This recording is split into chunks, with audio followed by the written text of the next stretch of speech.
Assalamualaikum dan salam Malaysia Madani. Berita pagi bersama saya, Tira Minuddin. Malaysia mempelawa firma Jerman serta perniagaan di Eropah mengambil bahagian, melabur dan menjalin kerjasama dengan Malaysia. Perdana Menteri Datuk Seri Anwar Ibrahim dalam ucap pertama di pentas SME Future Day 2024 berkata, Malaysia merupakan sebuah negara dinamik, strategik dan pesat berkembang. Rarely do you have a region working together as one force in ASEAN. Rarely you find extremely peaceful region and the most vibrant economically and the fastest growing region in the world. I take this opportunity to introduce you to the country, to the policies, and at the same time to encourage you to have a look and exploit, use the opportunity for the advancement of your companies, SMEs, and Malaysian economic development. Acara SME Future Day 2024 khusus untuk perusahaan kecil dan sederhana PKS berlangsung di Berlin. Acara yang menghimpunkan kira-kira 5,000 usahawan dianjurkan Persatuan PKS Jerman. Acara turut disertai wakil kerajaan dan tokoh korporat terkemuka negara itu. Dalam pada itu, Perdana Menteri menekankan kelebihan Malaysia sebagai pintu masuk strategik untuk Jerman ke pasaran ASEAN lebih besar. Malah ASEAN dijangka muncul sebagai ekonomi ketiga terbesar dunia menjelang 2030. Tambah Datuk Seri Anwar, rantau ini turut menyediakan peluang bagi pertumbuhan yang eksponen. Sejak sedekat lepas, Jerman kekal sebagai rakan dagang utama Malaysia di Kesatuan Eropah EU dan Malaysia merupakan rakan dagang terbesar negara itu di Asia Tenggara. Perdagangan dua hala telah melonjak sebegitu ketara pada purata tahunan sebanyak 5.2%, manakala Malaysia terus menjadi destinasi menarik bagi pelaburan langsung asing FDI dengan syarikat Jerman melabur sebanyak 8.5 bilion euro pada 2023. Datuk Seri Anwar yang juga Menteri Kewangan turut mengetengahkan manfaat yang boleh diraih pelabur asing daripada pelbagai usaha dilaksanakan kerajaan bagi memudah cara penjalankan perniagaan dan membina keyakinan terhadap sistem Malaysia yang pada akhirnya dapat memastikan kestabilan jangka panjang di negara ini.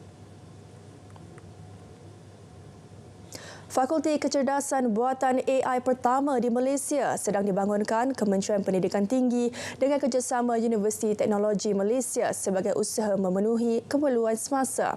Buat permulaan, program ijazah sarjana muda AI telah diluluskan di peringkat jawatan kuasa pendidikan tinggi pada Januari lepas.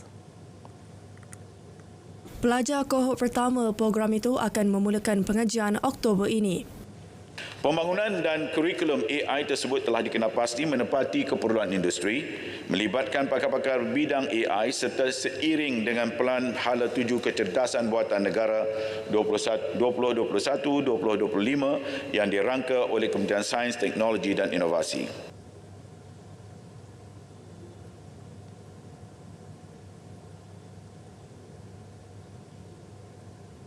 Kementerian Pendidikan KPM sedang merangka Pelan Pembangunan Pendidikan Malaysia baru. Ia bagi menetapkan hala 7 dasar pendidikan negara bagi 10 tahun akan datang.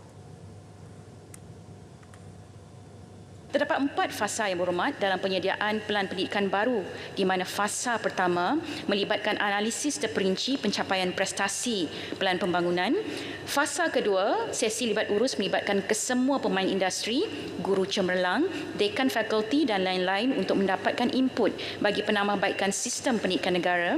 Fasa ketiga akan melibatkan perbincangan kumpulan berfokus dan dialog awam bagi mendapatkan input lanjut mengenai bidang keutamaan yang telah dipersetujui. Dan fasa keempat meliputi proses mendapatkan maklum balas mengenai draft Pelan Pendidikan baru sehingga pelan tersebut mendapat kelulusan Jemaah Menteri. Fadlina turut menafikan dakwaan sekolah vernakular menggunakan silibus yang berlainan daripada yang ditetapkan Kementerian Pendidikan. Rang Undang-Undang Perkhidmatan Parlimen telah siap dan hanya menunggu masa untuk dibentangkan di Parlimen. Bagi merealisasikan usaha reformasi ini, beberapa sesi libat urus yang berkesan dengan izin meaningful engagement telah diadakan pada tahun 2023 dan pada tahun ini 2024, termasuk semua pihak yang di-Pertua Dewan Negara, yang di-Pertua Dewan Rakyat, Setiausaha Dewan Negara, Setiausaha Dewan Rakyat, Suruhanjaya Perkhidmatan Awam SPA, Jabatan Perkhidmatan Awam JPA, Kementerian Kewangan MOF, Jabatan Peguam Negara AGC serta bahagian hal ehwal undang-undang Jabatan Perdana Menteri BAHYU bagi memuktamadkan ketetapan dasar berkenaan dalam perkara ini. Jadi jawapan di sini memang dah 90% dah siap. Rang undang-undang pun dah siap. Hanya tunggu masa. Langkah reformasi itu selaras matlamat memartabatkan doktrin pengasingan kuasa antara badan perundangan dan eksekutif. Perisian Parental Control Tools antara inisiatif bagi memantau kandungan dalam talian yang diakses kanak-kanak yang disediakan Suruhanjaya Komunikasi dan Multimedia Malaysia MCMC dengan 5 penyedia perkhidmatan telekomunikasi. Menteri Komunikasi Fahmi Fadil berkata perisian itu membolehkan ibu bapa menapis, mengehadkan dan menyekat kandungan yang diakses anak-anak. Kebanyakan penyedia platform media sosial mempunyai had umur pengguna akaun di mana hanya mereka yang berusia 13 tahun ke atas sahaja dibenarkan membuka akaun media sosial. Bagi memastikan syarat umur ini dipatuhi, ibu bapa ataupun penjaga bertanggungjawab untuk memantau dan mengawasi aktiviti dalam talian anak-anak mereka. Kementerian Pembangunan Usahawan dan Koperasi akan memberi fokus kepada usaha mengukuhkan rangkaian kedai koperasi Co-op Mart sedia ada. Sementara pembukaan rangkaian Co-op Mart yang baharu pula akan mengutamakan kawasan perumahan yang berpotensi seperti program perumahan rakyat dan projek perumahan penjawat awam Malaysia. Selain itu, selaras dengan aspirasi Dasar Koperasi Malaysia, DAKOM 2030, bagi memajukan sektor koperasi untuk pembangunan sosioekonomi masyarakat, Kementerian melalui SKM juga telah melaksanakan program jualan madani koperasi sebagai salah satu alternatif dalam membantu kerajaan menangani kos sara hidup. Ia memberi peluang kepada masyarakat untuk mendapatkan barangan keperluan harian dengan kadar penjimatan sehingga 20% yang akan dapat meringankan beban kehidupan seharian rakyat. Sehingga 1 Mac, sebanyak 2,611 Co-op Mart telah ditubuhkan di seluruh negara. Langkah berterusan mengurangkan kebergantungan bawang import. Penanaman bawang pada skala lebih besar akan diteruskan lebih intensif melibatkan petani di seluruh negara.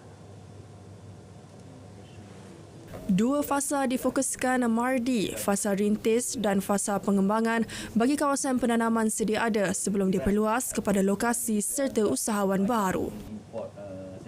Dan apa yang kita lakukan adalah kita membekalkan benih-benih bawang kepada yang berminat, tetapi untuk tahun 2024 dan tahun 2025 ni kita buat secara berperingkat-peringkat lah, kerana untuk menghasilkan benih bawang tu kita memerlukan masa 3 bulan baru kita dapat benih bawang yang baru untuk diedarkan pada petani. Jadi kita akan mulakan step by step ataupun fasa by fasa untuk kita memperluaskan tanaman bawang di Malaysia ini.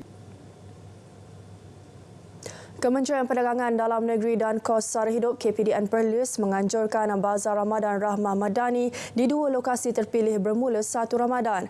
Bazar berkenaan dibuka di persiaran kawasan Kanga bersebelahan Kompleks Dewan Undangan Negeri dan Dataran Niaga Arau. Pengarahnya Noraza Jaafar memaklumkan bazar terbabit dianjurkan dengan kerjasama Majlis Perbandaran Kanga dan Tacenggo e-Wallet. 500 pengunjung terawal juga ditawarkan insentif e-dompet berjumlah RM20. Bazar Ramadan Rahmah Madani ini menawarkan pelbagai menu rahmah membabitkan makanan dan minuman yang tidak melebihi RM5. Berita pagi diteruskan dengan edisi Sabah.